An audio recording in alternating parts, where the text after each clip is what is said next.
Today we're going to talk to you about 3 things: water bottles, how we're doing lunch, and our daily decision tree. We encourage all students to bring a water bottle to school. All drinking fountains have been turned off. However, the water bottle filling stations are turned on, so you can fill your water bottles. And that way, you can be sure to stay hydrated throughout the day. We do ask that when you are drinking from your water bottle, that you do it without removing your entire mask. So a couple ways you can do that.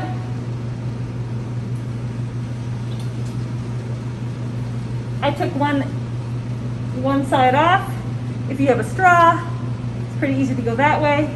But do be mindful that you do not remove your entire mask when drinking from your water bottle, and be sure that people are at least 6 feet away from you when doing so. Lathrop students, as you are probably now aware, there will be 3 lunch periods. Your lunch will be determined based on who you have for second period. You need to look at your second period teacher, look at the zones, and see who that is. That will determine which zone schedule you have for lunch. When it's time for lunch, here's what's going to happen. There will be 3 options where you go for lunch.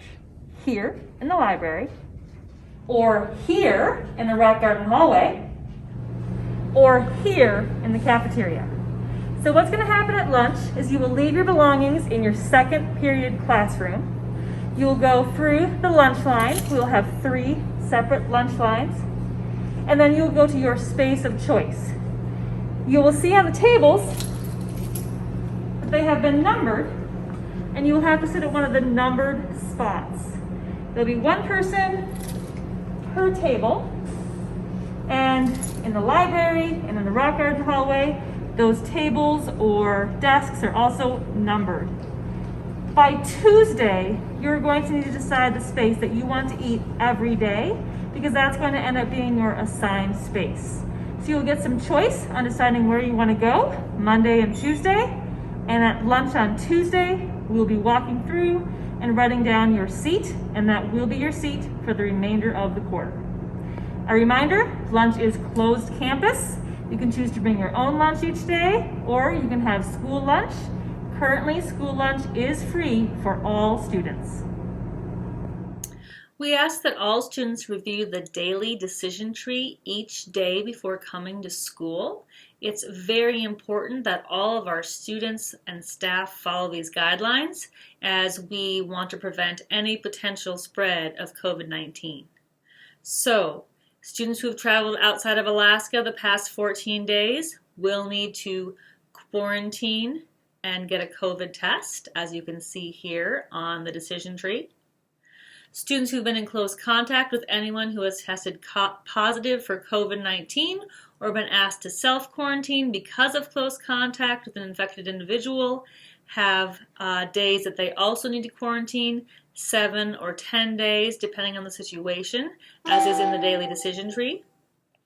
And students with any of the symptoms: fever, chills, cough, fatigue, muscle or body aches, headache, shortness of breath or difficulty breathing, new loss of taste or smell, sore throat, congestion or runny nose, nausea or vomiting, diarrhea. Any of these symptoms, because they could be COVID related, will require the student to quarantine for 10 days and be symptom free for 24 hours to return, or get a negative COVID test and be symptom free for 24 hours.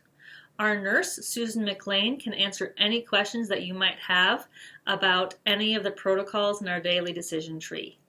Please do not come to school if you have any of those symptoms, if you've traveled outside of the state recently, or if you are considered a close contact. Thank you. It's going to take all of us to help make sure that we can stay open. Thanks for tuning in, Malamutes. All of this information will be available in Miss Sween's weekly update that will be sent out tomorrow, January 29th. Have a great day.